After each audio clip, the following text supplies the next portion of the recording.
By all accounts, may contain sporadic profanity and occasional innuendo because we're no longer bound by the constraints of the FCC empire. Zach, quick question. Getting to know Zach Krantz, where would you say is the most underwhelming part of your life, or your self-realization kicks in and you just say, man, I just have some work to do there? Wow. Whew, man, to start off with this therapeutic question, start off all man. Oh man, underwhelming myself. You probably, man, I honestly feel like you punched me in the gut, and I'm trying to figure it out here. I guess. Are you well-rounded? Are you just that well-rounded? Well, I mean, size-wise, yes, I'm very well-rounded. Otherwise, I don't know. Yeah, I would say that I'm okay at a lot. I'm not great at anything, I'm sure. Definitely not this. Yeah, but I kind of like to be the utility guy. I like to walk into a place and say, I could probably help out with all of that, unless there's some really heavy lifting. And then at that point, I come up with some excuse about my back and, look at me, I'm fat, and I can't do that, this and that. Yeah, but I think well-rounded is perfect in both size and stature for myself at this point. Right. I like that. I like that as a Zach Krantz slogan. Zach Krantz, well-rounded. And then you leave that up for interpretation. Right. Let me tell you what I think the slogan for by all accounts should be. Here we go. By all accounts, the Luka Doncic defense of podcasts. How about that? Let's get ourselves to the open. By all accounts is not recorded in front of a live studio audience.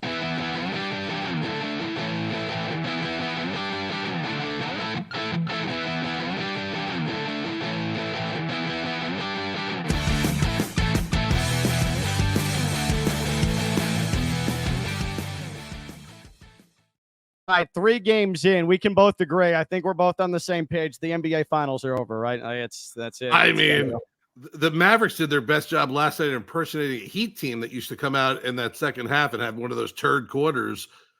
It was unbelievable to see that because it was actually a really good game. This was probably one of the better games. Just take the third quarter out of it for Dallas and kind of just have those 3 quarters. Man, this stinks. Because I really thought that Dallas was better than this. Boston is proving to what we all thought before the series when we talked about Luka and Kyrie and Tatum and Brown, best 4 on the court. Obviously, we know that. It's whatever happens after that. It's whatever anyone else can do for these teams. I thought going into the series, I'm not even joking, that Dallas might have at this point of the season the number 1 and 2 player on the court with Kyrie, the way that Kyrie was playing. Kyrie finally had a pretty good game last night. Didn't show up the first 2 games. And it's funny, too, that Tatum every night doesn't need to have 35. He's becoming the facilitator. And I think that's what this team needed him to be to a point. Not the guy that scores 40 every night. On certain nights, he needs to do that, and that's fine. He's a superstar, and he needs to get there. But him being the facilitator some nights really makes his team go. And that other part of the team, everyone else besides the big 4, is tremendously different on that Boston side when they come out there off the bench. They've got 2 or 3 guys, or even the other guys on the court in the starting 5. My favorite guy in the series, and I hate to say this because I hate the Celtics. Derek White. Derek White. It's Derek White. I want Derek White on my team. I want a Derek White on my team, on my football team, my basketball team, my hockey. I want him everywhere because he's just one of those guys you need to have. But it sucks because I thought the series would go further, and it's over. It's done. Book your tickets. Derek White is proof that once you stop fighting the hairline, you get superpowers. Once you accept the receding hairline, this is why if you're watching this right now, it's why I've got nothing left on top, and I feel liberated. I feel as if a weight's been lifted off my shoulders, and I can navigate through life unimpeded now because I'm no longer fighting the myth that is my hairline. It's gone. Derek White shaved his head, and now he is maybe the most key contributor outside of Jaylen Brown on what's going to be an NBA championship team. The biggest takeaway, though, from Game 3 of the NBA Finals is that as great as Luka Doncic is, he is still deeply, deeply, deeply flawed as a basketball player on the defensive side of the ball. I think he's flawed as a teammate. But there was a key sequence as the Mavericks are trying to come back from a massive deficit in the fourth quarter. And Luka Doncic on back-to-back possessions tries to sell a foul, shooting threes, arguing with the officials, lazy to get back. The Celtics hit two easy buckets, one of them a back-breaking three, and then with 4 minutes left, Luka fouls out. I don't know what he was trying to do. Take a charge, trying to move his feet and body up Jaylen Brown. I don't know what he was doing, but it was piss poor, lazy defending. He fouled out of the game, first time in his career in a playoff game, and it happens in the biggest playoff game of his career. He fouls out, and that spelled the end for the Mavs, and that's going to end up being the end of the season. Zach, I thought that Brian Windhorst, this is as good any piece of analysis, as good any piece of sports media television that you're going to see on the SVP version of SportsCenter last night. This at ESPN. Here is Brian Windhorst with no lies spoken about the effort, the play of Luka Doncic in Game 3 of the NBA Finals. Yeah, I thought it was perfect that Luka fell onto the ground there in an unacceptable position to put himself in with 4 minutes left with 5 fouls, and then immediately looks at the bench and says, "You better bleeping challenge it," as if it's the bench's fault that he just made a terrible play. I'm standing here in the Mavericks tunnel. Over there is the Celtics tunnel. That's where the winners are. If Luka's ever going to be a winner coming out of this tunnel here, he is going to have to use what's happened in this finals as a learning experience. His defensive performance is unacceptable. He is a hole on the court. The Celtics are attacking him. They are ahead in this series because they have attacked him defensively. And you've got a situation here where Luka is complaining about the officiating. They have begged him. They have talked with him. They have pleaded with him. He is costing his team because of how he treats the officials. He's a brilliant player. He does so many things well. They are here because of how he did. His performance in this game is unacceptable, and the reason why the Mavericks are not going to win. He's got to get over this. And the fact that he came out after the game and blamed the officials showed me he's nowhere close yet. So maybe over the summer, somebody will get to him, because nobody with the Mavericks or anybody else in his life has. And that's where the Mavericks are at this point. They're never going to get to this tunnel with the trophy if he doesn't improve those aspects of his game. Wow. Really? That could not be more spot on about Luka and about Luka's game. Luka is a magician on the offensive side of the ball, but when we're talking about him getting distracted by officials, and right. I get it, there's poor officiating across the board. The NBA is flat out deficient in that area. But a big part of his game is to whine and complain and abuse. And that's fine in the regular season. That's fine mid-December if he wants to continue prattling on like that. But, brother, this is the NBA Finals. This is Game 3. And the biggest issue with Luka's game that I got tricked into thinking he had at least worked on enough to be acceptable and put himself in a position to win a trophy going back to last round. But his defense is atrocious. And lazy, flat-footed, not giving two damns about defense Luka that we've seen so often in his career, but we don't want to talk about it because we just want to prop him up as one of the NBA's great stars. It can't be ignored any longer. Luka, he sucks at defense, yes. But I think his bigger issue is that he doesn't give a damn about defense. And that's the biggest problem. Luka, being a lazy, listless, worthless defender, came to the forefront in front of America's eyes, in front of the world's eyes in Game 3 of this series. And that's the story of Luka Doncic. That's the story of the Mavs, and that's the story of this NBA Finals, to be quite honest, because it's a foregone conclusion what's going to happen. Right. I mean, excuse me. Think about when we talk about the greatest players of all time in the NBA, and obviously Mike comes up and LeBron comes up and Kobe comes up, and let's stop there just for a second. Those three guys. Michael was all defensive team, first team NBA every year for like 9 years. LeBron, literally, some of his biggest moments in the NBA are on the defensive end. The big block, any of those things, it's all about LeBron. Kobe, we know, stifler on defense, was one of the best defenders, just up there with Jordan also. Dwayne, Jimmy, right? You name it. Name the great player in the league.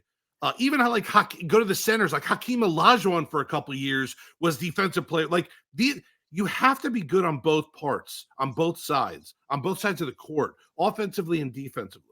Not just in that locker room too, which is another key that we need to get to, and you brought it up earlier.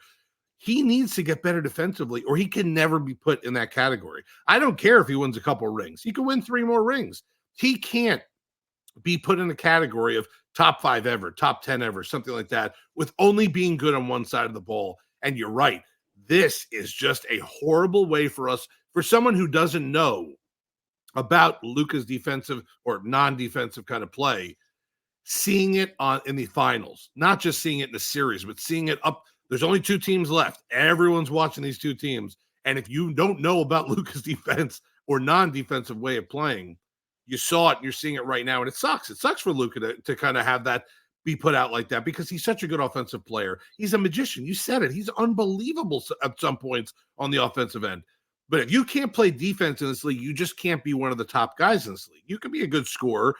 It's the same thing. I was thinking about what example to use, not just the big 3 that we just talked about with Kobe, Mike, and LeBron. It's one of the reasons I think that Kevin Durant and LeBron, when the 2 of them were kind of fighting for the best in the league, why Durant couldn't be the best. He could be 2. He just couldn't be number 1 because of his defense and the way LeBron played defense. Luka could be up there. He just can't be 1. He just can't at this point. And the teammate version of Luka screaming at the bench, and like Windhorst said, you better bleeping challenge that call. How about this, Luka? Let me throw this out there, you superstar guy who's trying to win a championship for Dallas. How about now you put yourself in such a shitty position and you can't take charges to try to take that charge with 5 fouls with your team finally back in the game. You have to think. You have to also be on the court thinking and not just trying to score points. It sucks. I love Luka. I love his play. But what he's showing right now is all of his kind of flaws and not the great stuff about him. And it stinks to see that because he's a good player. But Boston taking advantage of everything Luka's giving them at this point, and that's why they're going to win the series. And probably at this point, which sucks for Dallas and the NBA fans, probably going to sweep the series at this point. Yeah, I'll be honest. As an NBA fan, I'm about ready for the season to be over. I don't even care. Let's just wrap it up. It's sort of like. But if this was more competitive, Ken, if this was more competitive, it was what we're going into game 4. If it was 2-1 right now and you had 3 really good games, Kyrie hit a jumper to win, Luka hit a jumper to win, Jaylen Brown, Derek White, one of these guys, and it was one of those series where you're like, wow, man, they are taking punch for punch. You wouldn't be like this. The Eastern Conference and Western Conference finals pretty much stunk, and the finals now stink. The rest of the playoffs were actually fun to watch. Those series early were kind of fun to watch. It's amazing how they got further in the playoffs, and the playoffs started to stink more. That's crazy. Let me tell you a Luka story, and this relates to seeing him in person and just observation. So, the Final Four season for FAU, we played the final 2 games of the regular season at Rice in Houston and then at Louisiana Tech, and then the conference tournament, the Conference USA tournament. So this time they're battling to try and lock in the fact that even if things don't go well in their conference tournament, they're going to be an at-large.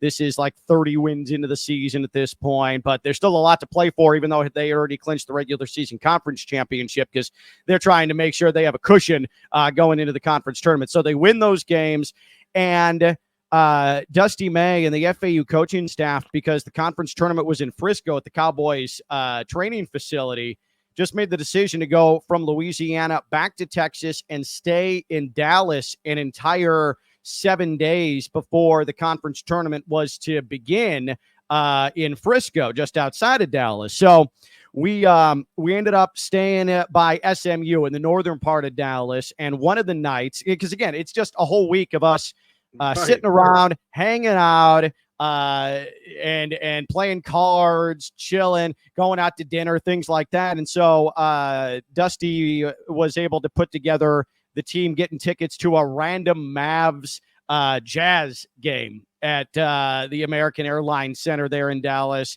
This is March at this point, so it's random. But it's getting to the point they just acquired Kyrie, and things were a little bit urgent for the Mavs. And if you recall, they ended up falling short there to get themselves postseason bound. But we're all sitting there. And keep in mind, FAU's been playing high-level basketball now for an entire season. It's late in the year. It's championship time. These guys are locked in. They're really keyed in. These dudes watch basketball every single night, college and NBA. And for all of them, this was their first time ever seeing Luka in person. And for most of them, it was their first time seeing Kyrie in person. And they were all just dazzled by Kyrie and his handles. You don't appreciate, and speaking of a guy who's had a terrible series in the finals, Kyrie as well, but Kyrie, watch him in person, you don't appreciate how proficient he is handling the basketball, how amazing he is, how that ball just sticks to his palms. Then when you see it live and in person, you've got to see it in person, actually believe how his body contorts and how he handles the ball.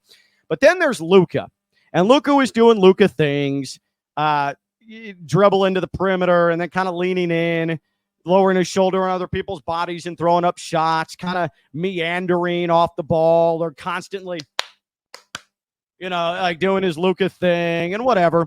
But you don't truly grasp how lazy and flat-footed and lackadaisical and uncaring Luka is on the defensive side until you see him in person in NBA defensive possession. There's no movement. There's barely any accounting for who he's guarding or who he needs to switch on. And you can see he perks up as soon as the Mavs get a rebound, get on the ball. But defensively, I mean, he is barely moving. He is not engaged. He looks overweight. It's bad. Here's the thing. He doesn't try to hide it. It's noticeable how little he cares about it defensively. And the point of this story is that as we're walking out of the arena, we all met outside of the front of the arena to make sure we could get back on the bus and get back to the hotel. Dusty looks at all the guys and he's like, man, what did you guys think? And to a man, the first thing all these guys say, they go, man, I hate Luka's game. I hate watching Luka play. This is a team that has won 30 games, that is about to embark on, nobody knew it at the time, but the most improbable Final Four run in the history of college basketball. They win, and they were watching this game. And that championship level team where their mindset was at, the first thing that came to mind and all they wanted to talk about, that boy Luka is lazy as hell. In the offseason, there was a podcast done where this college basketball podcast went to Boca. They sat down with Brian Greenlee, a couple of the guys, Greenlee, point guard for FAU, and they asked him, who's the most overrated player in the NBA? He goes, without a hesitation, Luka. And I know it's exactly from what he saw in that random March game against the Jazz down the stretch of the NBA season. But all of that came flooding back last night as I see Luka just in the finals, haphazardly meandering his way through defensive possessions. That's not good enough. That's not championship level basketball. Jaylen Brown, he plays defense. Jason Tatum, he plays defense. Derek White, he plays defense. Joe Mazzulla, he coaches defense. The Boston Celtics are going to win this series because they've had 3 straight games of keeping Luka and company to start the series under 100 points. Defense is going to win this series. Luka, I think Brian Windhorst is 1,000% right. Luka has some mirror self-evaluation that needs to happen because that's not just bad. That's embarrassing to Luka, what he did defensively in Game 3. I mean, he has to learn how to play defense. He does. He's not going to – he's going to survive in this league scoring points, and that's fine. But he can never be considered one of the top players if you can't play on both sides of the ball. I know I'm kind of reiterating what I said before, but you just can't. And that's why it looks in this series like Jason Tatum has stepped up, just being able to score when he needs to. But when it's not going for him, being the facilitator and always good defensively. And that is the difference between these two teams right now, because I did think Boston was deeper, 3 through 15. I thought Boston was better. But the top 2, I really thought if Kyrie could play like he did last night, not the first 2 games, played so much better last night. It was great to see him play like that at least. But if Luka and Kyrie are going off, this team is really going to be hard to beat. I don't care who the 3 through 15 is. And Boston just said, hold on a second, Zach. Let me show you our 3 through 15 and the way we play defense when anyone gets on the court. Like you said, Mazzulla has coached this team very well. This isn't a high school team where they're learning defense. They're just playing great defense right now all of them top to bottom. But when your stars are playing good defense, that's normally what shows you what a championship team looks like. Go back to the years that, and I know we always bring it back here to the Heat to a point, but the 2 runs that the Heat made to the finals in the last couple of years with Jimmy, yeah, Jimmy had his games where he scored 40 and had to, but the defense that this team played and plays all the time makes them a factor every single year. Dallas, probably now, the way we look at it, fluky way to get into the finals the way they did, because offensively they were playing like crazy people out there. But now when you play against a team that plays really good defense, who is known as a historically great offense this year in the NBA, look how good this offensive Boston team is, unbelievable. Well, they decided when they got to the finals to still play their offensive game, but let's show them that we can also play defense, and really good defense. Unbelievable. Yeah. When it comes to these playoffs, have you been entertained? You Early. You've Just enjoyed early. the Not the finals. The finals in the Eastern Conference, Western Conference finals have been boring. To me, they've been kind of boring. Before that, the series, before that, even like the Knicks and like they actually just put on pretty good games that I could sit and watch. It's amazing how we got this far into the playoffs and into the finals.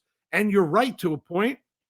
As a basketball fan, I'm kind of over it. If Dallas isn't putting the effort in, and if Luka's not putting the effort in, what's the point of watching the Mavericks? You watch the Mavericks to watch Luka and to see if Kyrie can be back to Kyrie how he was. And last night he was. But man, oh man, oh man. Brian Windhorst, how you started this entire little argument that we're not even arguing, but this whole thing that we're talking about, this conversation. Brian Windhorst, drop the mic after that, walk off the set, because you just did the best analysis I've seen in a very long time on a star player in the NBA, which analysts don't like making fun or talking about star players because they won't get to talk to them anymore. Windhorst last night basically summed it up for all the fans and everyone watching. If Luka's not going to put the effort in, what's the point? He's right now Eastern European James Harden. Like right. That's what Luka is. He's Eastern European James Harden. I've been not only underwhelmed by Luka defensively, and I got tricked. I thought that he had a certain intensity in the Timberwolves series, and he's gone back to old school Luka not giving a damn defensively in the finals, which is just astounding to me. I've been underwhelmed by this postseason. I think what it is, and you're right, like the Knicks had what was largely a fun hate-watch 6-game series against the Sixers.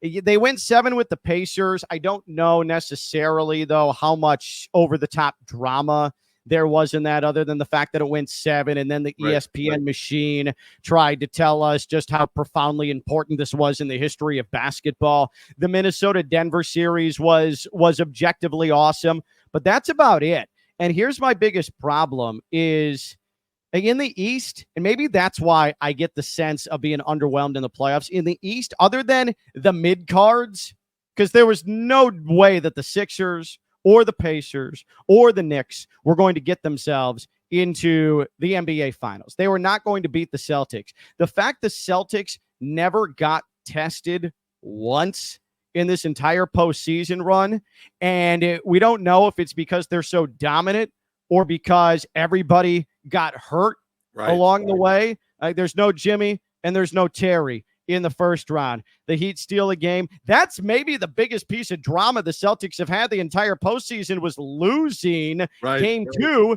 to the Heat. That might be it. That might be the extent of it. And then think about it. For a one moment in time in this playoffs, Boston was tied with the Heat 1-1 after 2 games. Right. And the Heat fan, whether they thought that they could do it or not, that's where the best part of Heat Nation is because it was 1-1.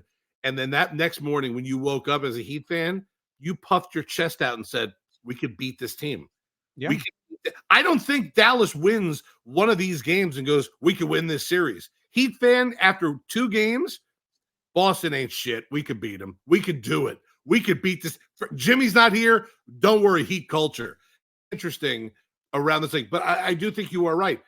Outside of a little bit, maybe because I watched more East than West in the playoffs, maybe because I watched more Knicks and I like the hate watching and all that.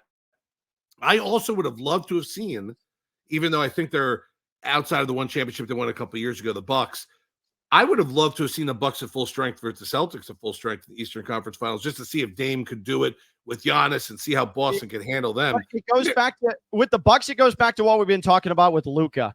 There was so little care given to the defensive end with the Bucks that it was just never going to happen. And then you bring in Mr. Playoff Disappointment himself, Doc Rivers, to save the day. That was always going to be doomed. But the fact that the Celtics haven't been tested really once, the most fingernail biting moment was them losing to the Heat. Other than that, like, there's been no drama in the East whatsoever. And then once you got outside of the Minnesota-Denver series, the Western Conference Finals sucked.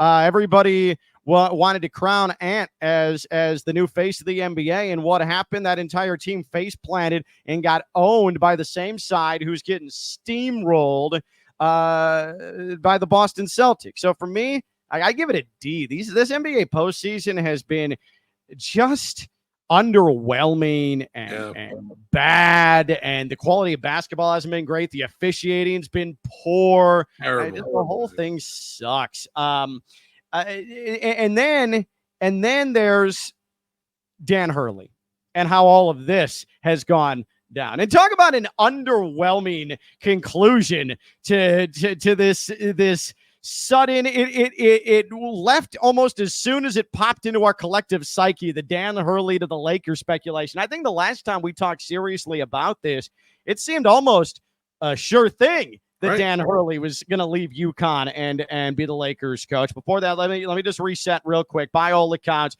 youtube.com/@allaccounts-show. Really appreciate you subscribing, watching, listening. If you watch, listen, haven't subscribed yet, go ahead and do so. And just make sure that anytime there's anything new posted, you've got it right in front of you at the forefront. And then a podcast, rss.com/podcast/all-accounts-show. It's very easy. youtube.com/@all-accounts-show. Subscribe. Zach is giving you his finger-by-finger tutorial how to do so. Take notes. And then the podcast, rss.com/podcast/all-accounts-show. Dan Hurley is going to stay at UConn. They're going to redo a deal. He's going to be one of the highest paid coaches in all of college basketball. 6 years, $70 million was the reported offer.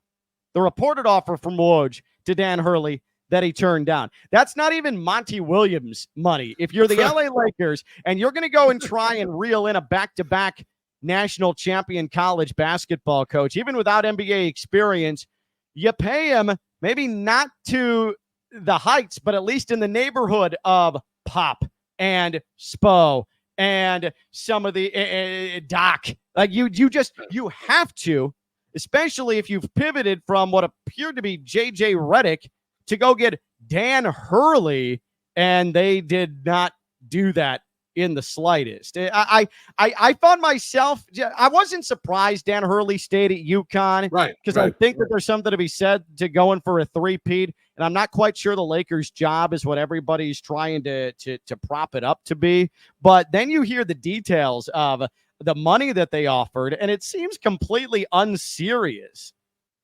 Well, I disagree with you on this. I think the Lakers' job is, and I think we talked about it last time, if you're in the NBA and you get the Lakers or the Knicks or Boston or one of those like supreme jobs, you can't turn it down. I even said to you, I think last time, like, there's no way Hurley could turn this down because it's the Lakers' job. But then I look at it, and first off, the best part to come out of all of this is that there's major drama between Shams and Woj. Right. That's the best thing to come from all this, because there is a major drama and beef between those two guys. And I love to see that, because I'm a Twitter guy. So I love to see that anyway. But I was shocked to a point that he turned it down because it's the Lakers. But then again, in the back of my head, like you, I wasn't, because he has a chance to three-peat and do something that rarely ever, if ever, gets done in sports, not just college basketball, but just in sports in general. A three-peat, a domination. This is a dynasty if this happens. You win 3, you are up in the books forever as one of those teams. So I get that. And then, like you said, then the details come out, and the first thing I thought, it's like you stole my thunder. You stole my notes, Ken. Monty Williams was the top of my notes here, because it was like, How does Monty Williams get paid $14 or $15 million a year, and you're offering the Lakers head coaching job with LeBron and Anthony Davis and probably Bronny and the whole LeBron James family and Rich Paul and the La La Land and the Bus family and Magic Johnson and the whole aura, and you're going to make him like the 15th highest paid coach in the NBA? You're giving him pennies on the dollar, because if any other NBA coach got that offer, they would turn that down, I think, in a second, if they were one of those guys. Like the Spoelsters of the world, not going to take that job, and it's not going to be because of money. But another one of these guys, you're going to a team that's being run by a player and an agent. Rich Paul is the player management guy. LeBron is the guy on the court that has to say yes to everything. Until he leaves, that's what the case is. I loved how all the analysts were pointing out how great Hurley would be for this job because he's disciplined and it's different. It'll be something for LeBron. No, it's not. If he gets into practice the first 2 days and LeBron's not having it, it's going to be a problem from day one and day two, and that's it. If I was Hurley, I would have stayed at Connecticut. And not just because the money situation, because obviously the money's better in LA than it would be in Connecticut. The fact that you're not getting fired at UConn. That job is yours as long as you want. You just won 2 titles and you're about to win a third or close to maybe winning a third here. What are you doing? I wouldn't go anywhere. But the Lakers job to me is a huge one. One of these jobs you can't turn down, and that's me who says this. Hurley made the right decision. But then the Shams and the Woj stuff were, he was his first choice. No, he wasn't his first choice. It was his second choice. I love this stuff. I love the drama. I'm going to fight you on the Lakers job in a moment, but let's hear from Shams. Run It Back, FanDuel TV, our next account at Run It Back FDTV. Here's Shams describing the process of the Lakers pursuing Dan Hurley, according to him, how it came about, and what league circles think about it. Here's Shams, and you can sort of read between the lines some of the shots that he's taking at the Woj reporting of Dan Hurley being targeted by the Lakers. Here's Shams Charania. Said that JJ Redick has been the front runner for this job. James Borrego has also, been among the leaders for this job as well with JJ Redick. But when you think about the process so far, right? Rob Pelinka has met before this Dan Hurley situation. He had met twice with 2 candidates. He met with JJ Redick once. He met with James Borrego a separate time solo, and then James Borrego came into the facility, met with everyone, met with ownership, and then they last week on Wednesday turned their attention, I'm told, to Dan Hurley, and he was not the number one candidate, the number one guy to go pursue from the start, from the beginning, but they felt like there was an opening there for him. He was in contract negotiations with UConn. He was discussing a deal to go back, and they felt like there was an opening, and they threw what really people around the league believe was a Hail Mary offer at him. 6 years, $70 million. And at the end of the day, Dan Hurley chose not to leave. He chose to stay for $20 million less at UConn. They did go up significantly from his current deal right now, but it is $20 million less. And you think about the Lakers job and what it's known for and the big-time-ness of it, and he still decided to stay at UConn, go for a chance at a three-peat. And, it does beg the question around the league. Was there genuine interest? Was this a genuine process with this? Or was this simply just about leverage? So when you think about it, the Lakers are 2.5 weeks out from the NBA draft. They're 3 weeks away from free agency. No coach yet. And I think everyone around the league doesn't really have a great feel for where this process is at. So you hear that from Shams. And I initially was trying to stay away from oh my God, how bad do the Lakers look not being able to land Dan Hurley? Like, sometimes it just doesn't work out. And Dan Hurley, he had his loyalty to the institution. He's made his name. Like, I wasn't going to sit there and pile on the Lakers. I'm sure they gave it the old try, the old college try, I guess you could say, the old pro try. But then I heard the 6 for 70, and I'm like, that's a little unserious. I still tried to stay away. But then I heard that. And what it seems to me is, I think if this makes sense, Shams can be right and Woj can be right. They're reporting both spot on, but the angles with which they've taken their reporting and their prioritization has been different. Here's what it appears to me. The Lakers flirting with Redick, flirting with Redick, flirting with Redick, flirting with Redick. And then they hear, hey, maybe Dan Hurley has some thoughts about going to the NBA, and all of a sudden they go, Jeannie Buss sits down with Rob Pelinka. They say, hey, let's look towards UConn, and let's at least talk with Dan Hurley. But we got to do it under wraps. We got to keep it under wraps. Okay. So they reach out, they call via landline to stores, and they say, hey, are the phones tapped? No. Okay. Hey, Dan, would you have a little bit of interest in this Lakers job? Would you have some interest in this Lakers job? And Dan said, sure, I guess we can talk. And then here's what happened. Dan takes out his phone. He goes, boop, boop, boop, boop, boop, boop, boop, boop. That's him texting. He's texting Woj. He's like, you'll never believe who just reached out to me. Rob Pelinka and Jeannie Buss. We need to put it out there. Here's where I make my money from UConn and become one of the highest paid coaches in the sport. Woj says, hell yeah, Woj bomb. Appreciate the scoop. Woj bomb. Lakers pursuing Dan Hurley. Then the Lakers are full-fledged unprepared for the firestorm that has come. But now they've got to fly Dan Hurley to Los Angeles. They've got to talk to him. They've got to try and get him. But all of a sudden, they're like, oh, God. Like, what do we do? We weren't prepared for this. We didn't properly vet this. Quick, come up with a contract number. 6 for $70. It'll be $20 million more than he makes at UConn. Surely, it'll be fine, and we can kind of go maybe a little bit cheap compared to the rest of the NBA. So he comes out there, and then he decides, yeah, no, but UConn says they want to sit down and restructure my deal now, and they're going to get it done post haste. Staying at UConn. And then the Lakers are left there with their pants around their ankles. Right. And that was the Hail Mary. And now other executives have noticed, I don't think the Lakers actually did anything other than throw out a line to UConn and to Dan Hurley. And they put themselves in a mud pit that they couldn't escape. The Lakers literally walked themselves in to a UConn contract negotiation. They literally unknowingly walked themselves into a UConn contract negotiation, and Dan Hurley never really ever had any consideration of going to the Lakers. The Lakers could not have handled this any worse. So it's not necessarily they couldn't land Dan Hurley that makes them look bad. It's their entire process of even reaching out to Dan Hurley that makes them look bad. And now what do they have to do? Go back to the guy with no coaching experience who has been working as a TV analyst and a podcaster and is LeBron's boy. And those are his credentials to become the Lakers head coach. And they tail between their legs have to go back to JJ Redick and say, we love you. Be our coach.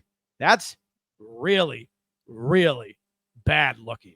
By the way, over the last 25 years, good thing to be LeBron's buddy. You have a good job. You're a top agent. You're Maverick Carter. You're one of these guys. You're getting a coach. You're Tyronn Lue. You're getting jobs wherever and considered one of the best coaches in the NBA. JJ Redick's in a great position right now. Can't hate on JJ, but you're right about the Lakers. I think it was bad only, not that he turned it down, Dan Hurley, and the process was just a horrible process, like you said. I think when the money came out, it really made the Lakers look bad. I really do. Not necessarily the turning it down, but the fact that, and we go back to Monty Williams, but you go back to like the Spoelsters of the world, obviously should be paid like one of the top head coaches because he is. Same thing with Pop. And then you go to Monty and you see, well, if Detroit can pay $14 or $15 million to him, the Lakers got to at least offer that to their next head coach, whether it's JJ Redick, whether it's Dan Hurley, it doesn't matter. It doesn't matter at that point. It's amazing to me that the Lakers could let themselves get into this position without having kind of the answer already known. You're telling me that you don't have an inside guy that could go talk to Dan Hurley beforehand, before they even put the offer out there. It says, you really interested or not? Like, be honest. Like, we're going to offer you a lot of money, but you're going to come here or not? Because we don't want to look bad. You're going to get your money. Whether UConn or here, we get it at this point. And by the way, the $20 million saying, there's $20 million more, to take the Lakers job. Not if you're living in California, by the way. That $20 million get eaten up in about 2 seconds by all those taxes out there. Thank you. That's why we have great coaches in Florida all over the entire state, and Texas, by the way, there too. It just, when someone turns down, and we're going to get, I know we're going to get this because we're like literally driving at each other here. When someone turns down the Yankees job, the Red Sox job, the Lakers, the Knicks, one of these high profile jobs, it's always a story. When someone turns down the Pacers job, when someone turns down a small market job, if someone turned down the Sacramento Kings job, we wouldn't be talking about this. But it's the Lakers, but it's the Yankees, but it's the Red Sox. It's one of these teams that it's the Cubs. And I know that's going to, fire right under your ass, right? It's one of those things. And that's why it surprises me when someone says no, because it's one of those jobs. Because maybe in the back of my mind, if you're ever offered a job like that, how the hell do you turn it down? Well, it's been turned down more than once. So obviously I'm wrong in this situation or in this conversation. Well, let's listen to Rob Parker, Fox Sports Radio, at Fox Sports Radio. He eviscerated Dan Hurley, and he agrees with you, for better or worse, Zach. He agrees. How could you possibly turn down the bright lights and the massive stage of Los Angeles and the storied Lakers franchise? Rob Parker went off and eviscerated Dan Hurley at Fox Sports Radio. Will regret this going forward. What are you thinking? Hello, is this on? Really, Dan Hurley, the guy nobody knows? They know your brother Bobby Hurley better than you. I know you won 2 national championships back-to-back. You won a 3-peat in this college basketball, downtrodden college basketball, B-grade college basketball. This is what you want? You didn't want to be the whole enchilada in Los Angeles. You'd rather stay in Storrs, Connecticut, the armpit of Connecticut, and instead you want to be small potatoes with no ketchup? That's what you want? Wow. Come on, man. Here's a golden opportunity. Stand up and be bigger. So, Wow. Rob Parker not mincing any words there. Here's where I would argue that, though. Okay? One, unless you're mine and Zach's age or older, Right. nobody knows Bobby Hurley more than Dan Hurley. Okay? A 20-something does not remember the exploits of early 90s Duke Bobby Hurley. Sorry, not the case. Okay? Dan Hurley now in 2024, the much better known Hurley at this point, unless you're a hardcore Arizona State fan. And you know how many people those exist, Arizona State basketball super fans? Zero. None. Right. Never met one in my entire life. Okay? Then there's the Lakers job. Come step up to the bright lights. B-grade college basketball. In 2024, you know what is an infinitely more difficult job, more worthy of praise? Winning back-to-back and going for 3 straight national championships in college basketball. If this was the days of Dean Smith, if this was the prime of Coach K, before NIL, before transfer portal, before college free agency, Rob Parker, I wholeheartedly agree with you. But there would not be one NBA coach that did 1 year coaching an NBA team and 1 year trying to keep a high-level college basketball team together to go for a championship that would agree with your assessment that it's somehow lesser and taking the easy way out to stay at high-level college basketball and win back-to-back and maybe 3-peat national championships than it is to succeed in the NBA. Then there's the subject of the Lakers job, and this is where I disagree with you, Zach. 20 years ago, the Lakers job had prestige. It had panache. The Celtics job had prestige. It had panache. But in the NBA in 2024, there are no longer tiers based off of the history of a franchise. There are tiers based off of how competently an organization is run. And there is nobody that can make the argument to me that the Lakers are a top-tier competent organization. In fact, if anything, the Lakers have allowed themselves to be taken over by one man on the floor, which is stunning. Afforded opportunities that not even the great Magic Johnson or Kareem Abdul-Jabbar were allowed in their prime. Much more proud all-time great Lakers than LeBron James, yet that's the situation they're in right now. If the Lakers' job is so good, then why, since Phil Jackson rolled the sidelines, Zach, have we had vaunted NBA coaches like Mike Brown and Bernie Bickerstaff and Mike D'Antoni and Byron Scott and Luke Walton and Frank Vogel and Darvin Ham as the Lakers head coaching options? Juggernauts, Hall of Famers, nope, that have been the Lakers head coach. Now all of a sudden Dan Hurley is flirting with the Lakers, or the Lakers are flirting with him, and it's, you've got to take advantage of this high-profile job. No. The Lakers' job ceiling right now is a 5 or a 6 seed. They've been a play-in team the last 2 years with LeBron James. The history of the franchise doesn't matter. The current situation the franchise is in what matters in terms of how great the job is. And the job just ain't that great. Listen, you have a lot of information there. And that list of coaches is so bad. It's so bad. I can't. The more I think about that, I'm like, you got to be shitting me that's what the Lakers have done in the last 20 years, coaching wise. I still in the back of my head want to say the Lakers, the Bostons, the Yankees, like those jobs, the Knicks is going to be. And by the way, I heard someone say this after Hurley turned the job down. I forgot where it was. Of course, I wasn't paying that much attention. That Hurley will coach, get a three-peat, maybe coach another couple of years, maybe win another championship in a couple of years. And his dream job is right there, and it's the New York Knicks head coaching job. That's Ian O'Connor. Ian O'Connor was saying. That's who it was, right. It was Ian O'Connor. Like, he said that, and I said to myself, okay, in that situation, I get it, because he's not staying at, like, a mid-tier college for a couple of years. He is staying at the top college basketball program right now, or right up there in the mix every single year. So he's keeping that job. He's going for the three-peat. And listen, eventually, Thibodeau's going to, his time will be out in New York if they can't win. That always goes. Whether they love him or not, he'll get fired. And then Dan Hurley will take that job. That's the job he's going to take at some point. But to me, it's just tough in my mind. Maybe I'm living in the past, and that's probably where the whole thing comes from.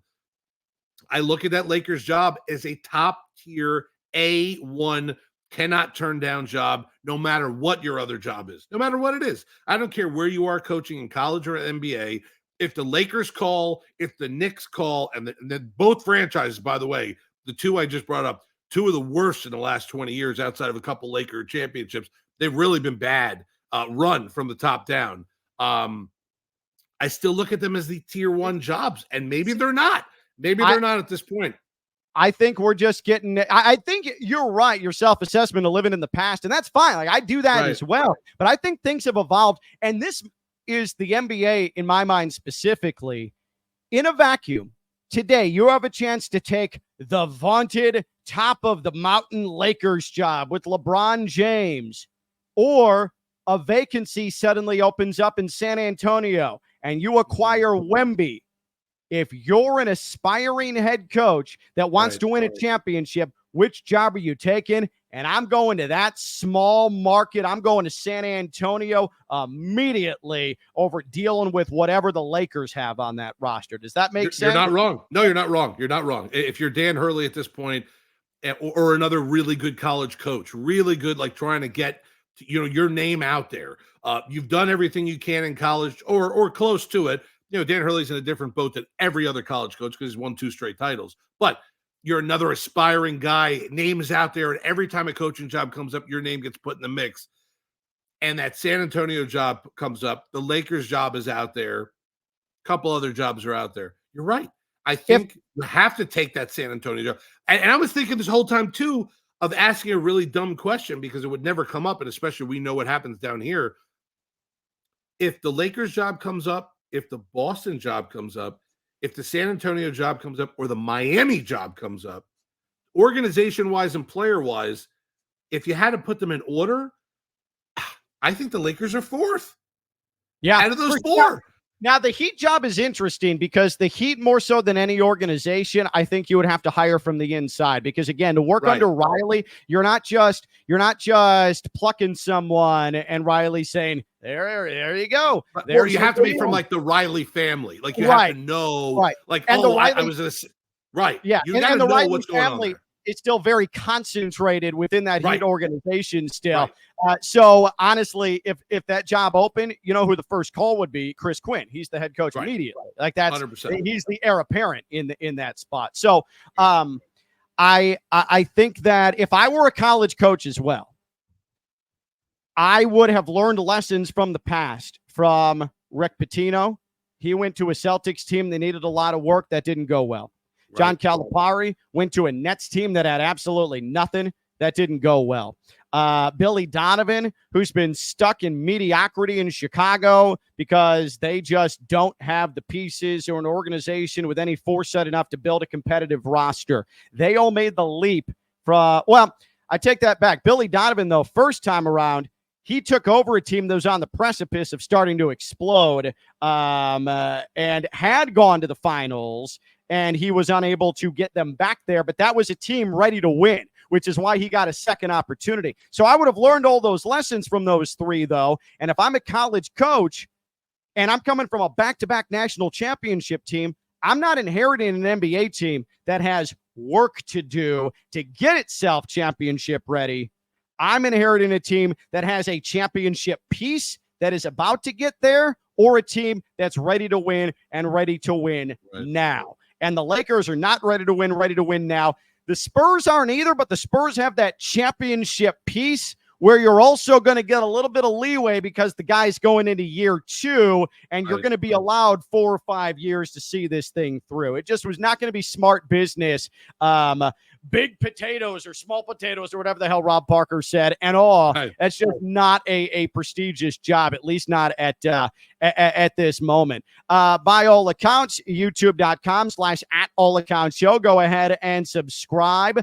Man, there was a lot of talk about the Panthers and the travel. Game 3 against the Oilers coming up. 2-0 Panthers. Emily Kaplan, ESPN, @Emily M. Kaplan on Twitter. Does a great job, by the way, with ESPN's coverage of the NHL. But yesterday, the Panthers leave Fort Lauderdale 3 hours late. This is Wednesday. Leave Fort Lauderdale 3 hours late because of just insane rain and bad weather we had in this area. Here's the tweet. Hearing the Panthers plane just took off after several delays in South Florida. They won't get to Edmonton until Wednesday night. Thursday has an early puck drop, 6:20 Mountain Time. The Oilers flew Tuesday. They'll get 2 full nights at home ahead of Game 3. Now, Canadian hockey media, this was nonstop attention paid to the Panthers' travel plight on Wednesday, trying to get to Edmonton. And there's a lot of, are the Panthers going to have the legs to play? Are the Panthers going to be able to overcome their travel issues to play the Oilers, an inspired Oilers team, back against the wall in Game 3? And I looked at it, and I'm like, wait, the Panthers got into Edmonton a 3 hour and 22-minute delay? That basically happens every time I fly anywhere. And I somehow persevere, and I'm able to figure it out. Like, you mean to tell me that we have around-the-clock coverage of the Florida Panthers and their travel issues, and they were delayed 3 hours and 22 minutes? What a worthless nothing story this is. I have a feeling after their 3 hour and 22-minute delay that the Panthers are going to be just fine with a 6:20 puck drop. 22 hours. It's fine. They'll kick their legs up. They'll go skate around, and they're going to be fine. Like, what are we doing here? We're trying to generate things to avoid talking about the fact that the Oilers have been beaten up. Right. I love the fact that all this reporting, I could have reported back to Emily and to all the other reporters and just said, that's a normal Tuesday in Fort Lauderdale or Miami International Airport. That's a normal Tuesday trying to get to Cleveland, Ohio from Fort Lauderdale Airport, or from MIA anywhere, a 3-hour and 22-minute delay. And if you're not from South Florida and didn't see what happened rain-wise here in South Florida, just know that it is lakes and pools and rivers everywhere around South Florida with the flooding, and everyone's used to it. Everyone knows what's going on. The rain stinks. Right. I did some research. According to travelflash.com, I'd never heard of it until I Googled it. The number one airport in delays and delay time in the United States of America, you guessed it, Fort Lauderdale, Hollywood International Airport. 3 hours. Yep. Trust me, as someone who's been stranded there plenty of times, 3 hours, 22 minutes ain't nothing. It ain't nothing. That's 3 hours at the bar. Right. They've got that Jimmy Buffett bar there in the B terminal now. Yeah. So speaking of the rain, though, I don't think that traveling, by the way, is going to be that big of a difference. Give me a break. It's not. It's not going to make. Let me tell you this. I traveled with a college basketball team, commercial, that over the last 2 years won 60 total college basketball games, okay? Flying commercial, where we would play on a Thursday, travel via plane on a Friday, get into a new city Friday night around 7 or 8 o'clock, and then play at noon on Saturday. And guess what? They won almost all of those games, and they are college kids flying commercial. The Florida Panthers being delayed 3 hours and puck drops by the time they landed 22 hours after that. I promise you it's not a factor in any way, shape, or form in the Stanley Cup Final. If they lose, it's because the Oilers find a way to score. If the Panthers win, well, nothing else has bothered them the rest of the postseason either. So I'm not surprised that didn't come into play. This rain, though, that was crazy. That was absolutely insane. And it hasn't. Here's the thing. If you don't live in South Florida, you're listening to us or watching us right now, it has not rained appreciably for damn near a month down here. My yard is brown. It is dead. And I'm not watering it because I almost kind of hope it just continues to die so I don't have to mow it 19 times every 2 weeks in South Florida. Because once rainy season comes down here, the grass takes over your house and you're always out there mowing the grass. But this is water standing in the streets. I-95 was closed down. And by the way, if you know the place where I-95 was closed down around Sunrise and Broward Boulevard in Broward County during the rains on Wednesday, it's the worst engineering job in the history of interstates. They literally built a dip there that accumulates water easily on a major American interstate that goes through the center of the most heavily populated portion of Florida and one of the most densely populated in the country. Of course it's going to flood. The civic planners down here are just abject dumbasses. But you know what I did? Typical old man thing. Before things got super rainy back on Tuesday, I'm like, boy, do we need this. Boy, do we need this rain. How old, at what age do you start thinking that? Because this is not a new thought in my mind. No. But I feel like once I hit 35, I'm 39 now, I consistently started to think, needed that.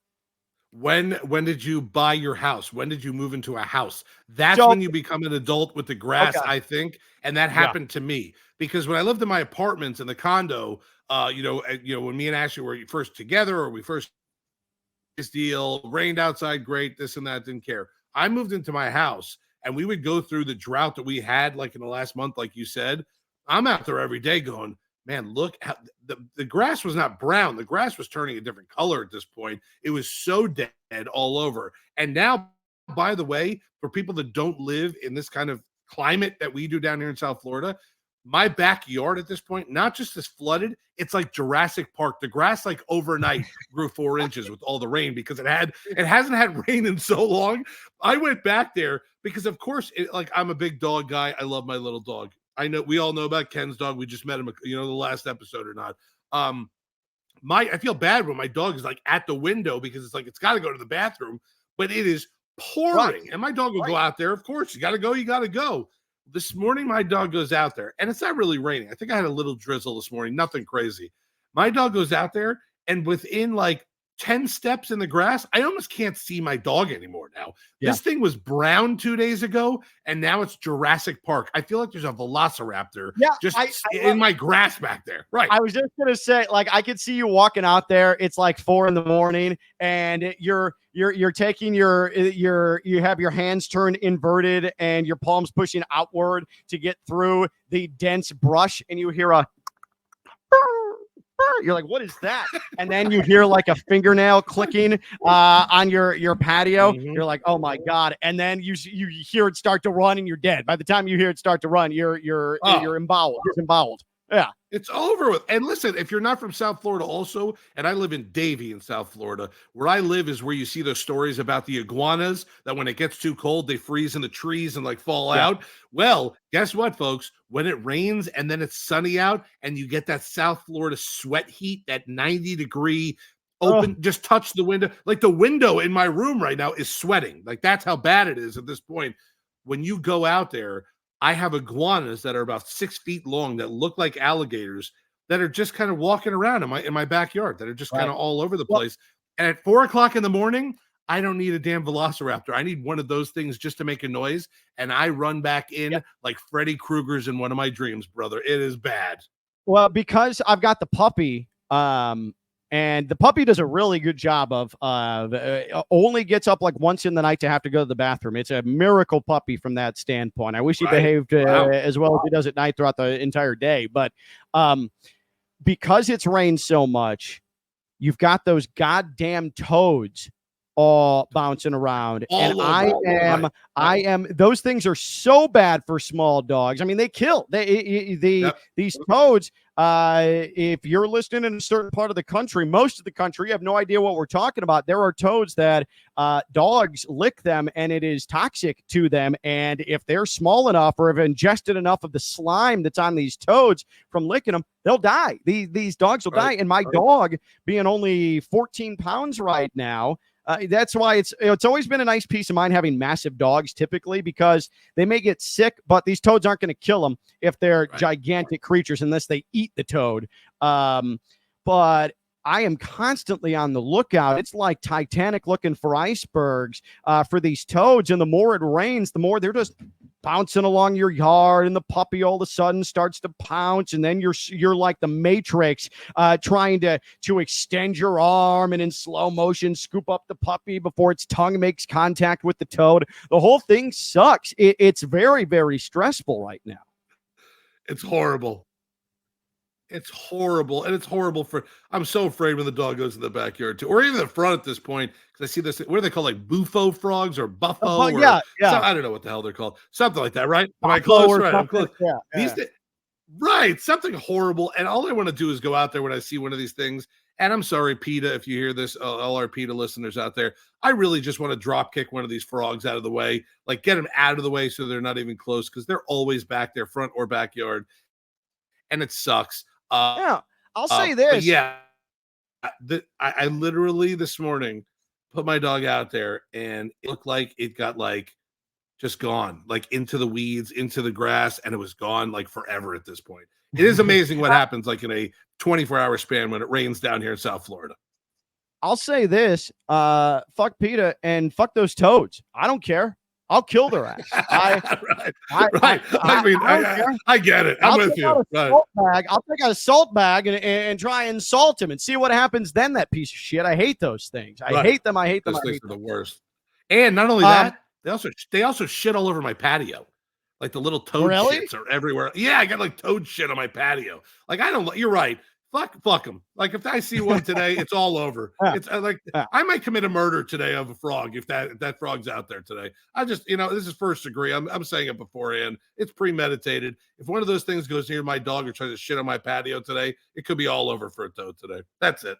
Ken got me. Raise your spirit. Let me raise your spirits. A little good old fashioned New York Jets incompetence, if you will. So mandatory mini camp in New Jersey for the vaunted New York Jets and their prized returning from injury quarterback Aaron Rodgers, and head coach Robert Salah walked to the podium on Tuesday, and he had the following update about Hassan Reddick, who has a contract situation, and Aaron Rodgers, future Hall of Fame quarterback and noted conspiracy theorist. Here is the update from Robert Salah, specifically on Aaron Rodgers. Hassan Reddick attending minicamp? No, so we've got 2 inexcused absences. One obviously being Hassan. Spoke to him over the weekend. Appreciate the dialogue. He's in a really good place mentally, working his tail off like we already know, and but he's choosing to sit out this one inexcused. The second one is Aaron. Aaron and I spoke before OTA started. He's been very good in communication. He's been here the entire time. It's inexcused, but he had an event that was very important to him, which he communicated. Both are inexcused? Both inexcused, yes. So are they getting fined? They're both subject to the CBA fine schedule. So, in case you're scoring at home, Robert Salah, and that's at SportsGrid, by the way, the account that we get that from, with Robert Salah at the podium. In case you're scoring at home, that was 3 unexcused in relation to Aaron Rodgers. 3, and yes, he's subject to fine.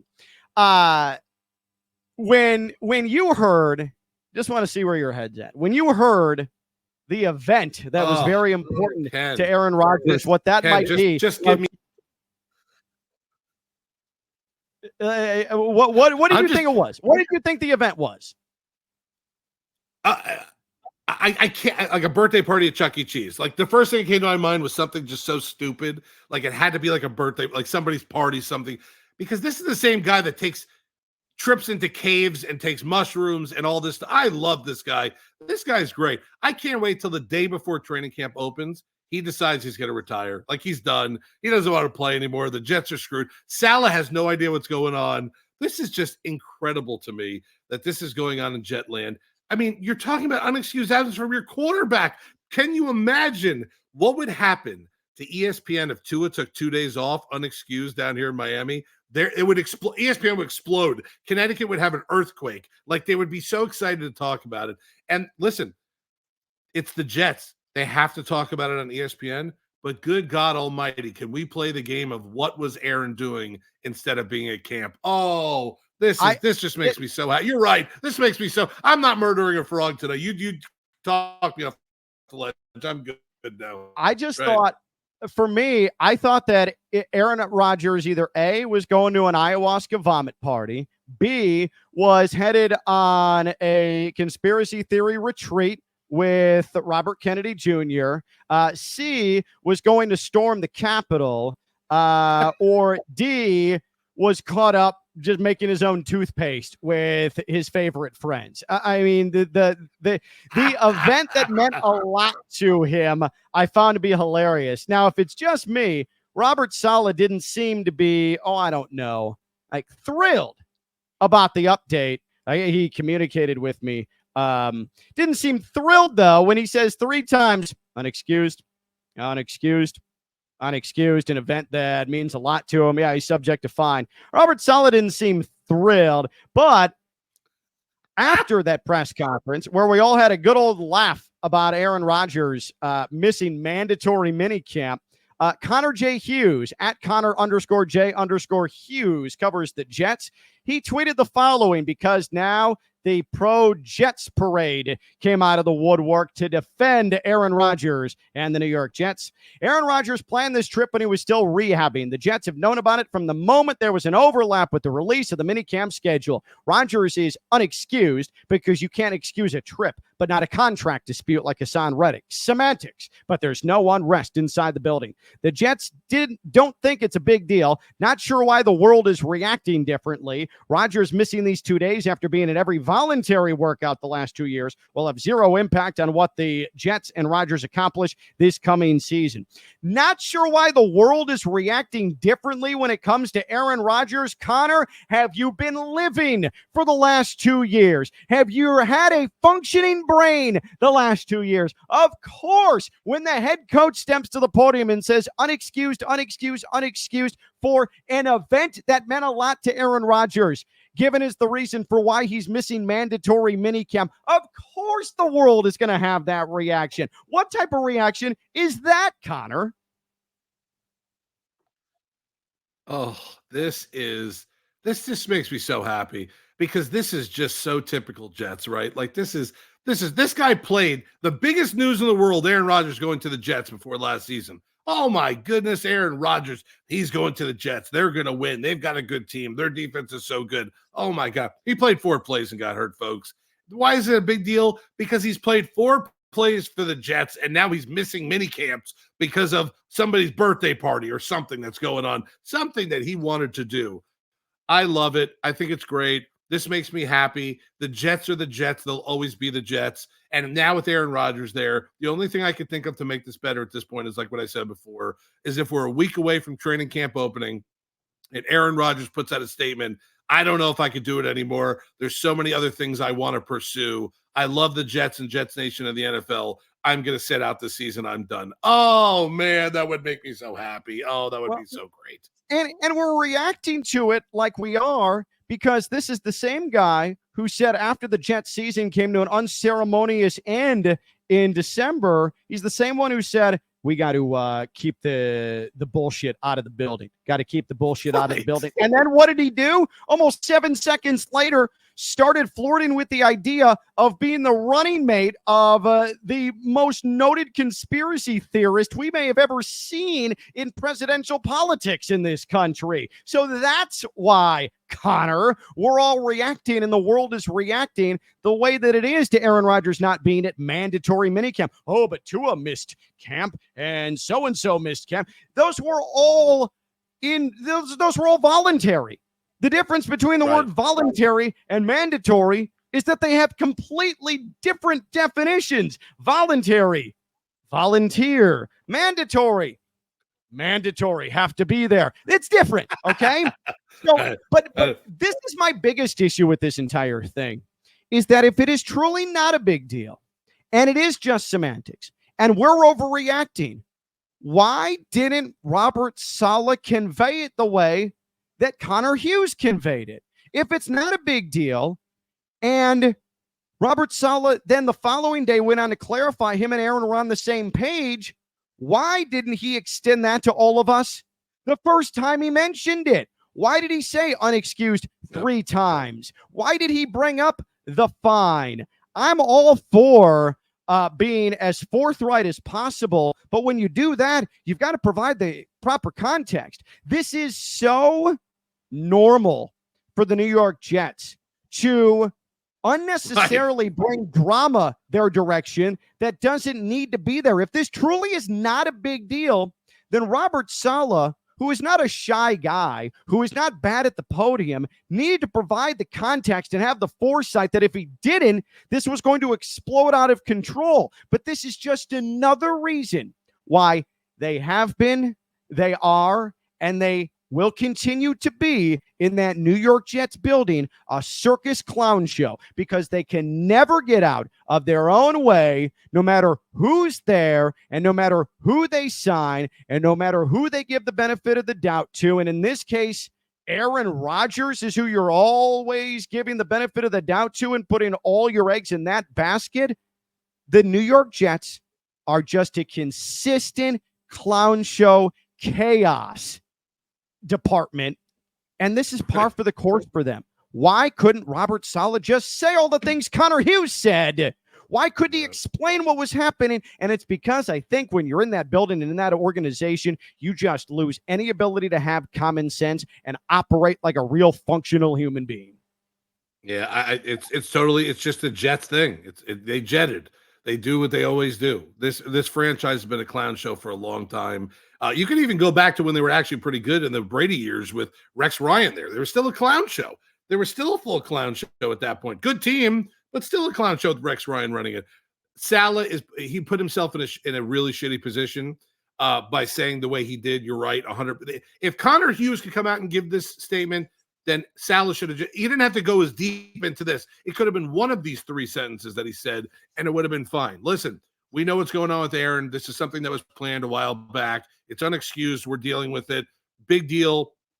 For you guys, not a big deal. For us here, we get what's going on. Right, I know right. this is not voluntary. I know that this is mandatory. I know that all the players have to be here, but this is something that we talked with Aaron about as an organization. Myself, Joe Douglas, Woody Johnson was in the room. Aaron just had told us this is happening. The dates are not great. I'm not going to be there. We're going to take care of it. The fact that he did what he did made it a bigger story than it was. But Aaron Rodgers is always going to be Aaron Rodgers. There's always going to be something around him that's just a little bit weird. He's a weirdo to start off with. Good football player, but a weird dude. And that's it. But you're right. I expect this from the Jets. I expect this from the Jets organization every single year, something like this to happen. It's just funny that we're in June and it's happening. And we're not even in camp yet. We're not even close to camp yet. We still got weeks away from that. This is just going to be an interesting show to watch all year long with Aaron Rodgers and Robert Salah and how this all works out.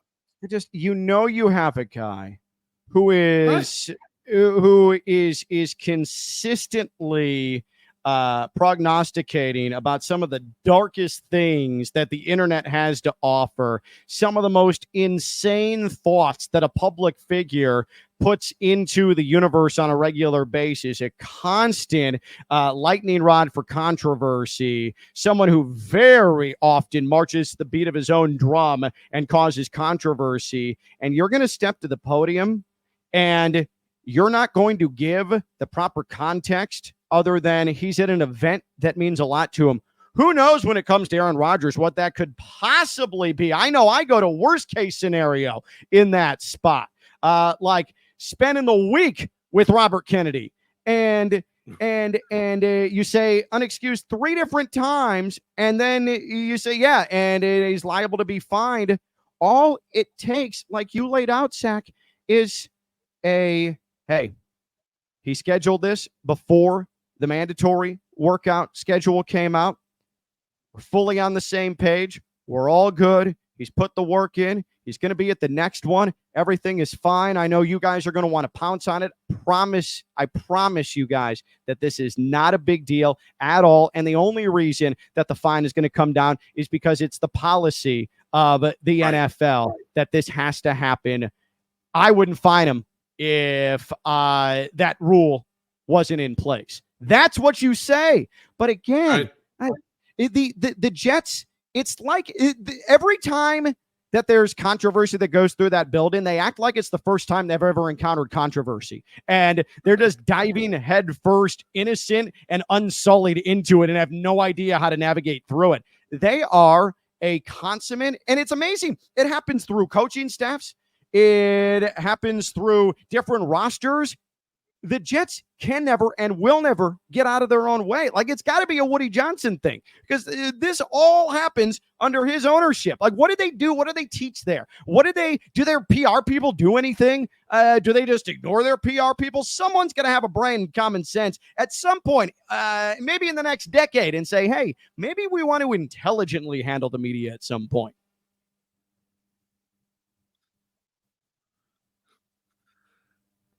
Well, Ken, I throw it at you like this. Can you imagine if you're the owner of a team? Can you imagine what Woody Johnson's thinking at this point? Imagine if you own this team and this is coming out. Like, I would just say, listen, get a better grasp on this shit. Like, how do you guys not understand? We knew Aaron wasn't going to be here. Just come out and say it. Why put on a fire? Because it is a fire. It's a small fire. It's in the wilderness. It's a small fire. Very easy to put out. Robert, why put gasoline on this goddamn fire? Like, just say we knew it. We already did this. We're not lying. You're not lying going out there and saying, oh, I didn't know, and unexcused. Yes, it's unexcused. Yes. Did we know about it? Yes. Is he getting fined? Yes, because it's the CBA.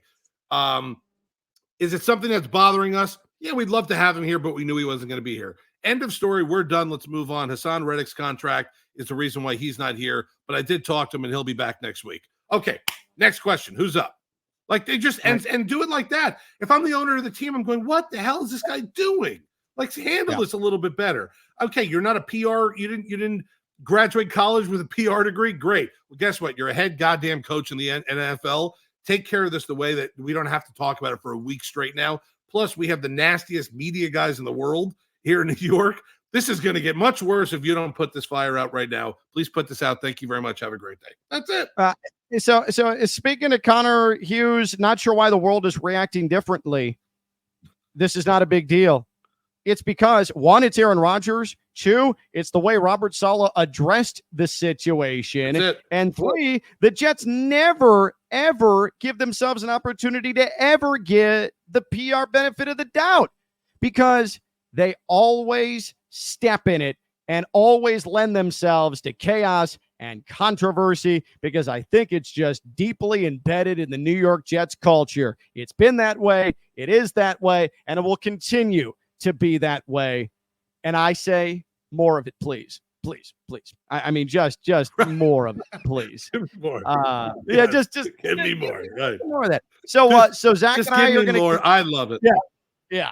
Zach and I are going to continue to dodge velociraptors and those goddamn toads as well. Go Panthers as we get through the Stanley Cup Final. I really hope the Panthers can overcome their 3-hour flight delay. My God, how are they going to find the legs? And then we'll do this again on Monday. And hopefully we're talking about a potential Stanley Cup being won when we do this again on Monday. We'll have a lot to do on Monday as well. But Zach, great stuff, my friend. Have a great weekend and go Panthers. Can you do the velociraptor sound for me one more time before I leave? Here we go. That's the velociraptor right there. My weekend is now made. I could hang up now and be very happy. Thank you very much, guys. YouTube.com/@AllAccountShow. Subscribe. RSS.com/podcast/AllAccountShow. That's how you hear us twice a week, every week, by all accounts. That's Zach. I'm Ken. Talk to you Monday. Bye-bye.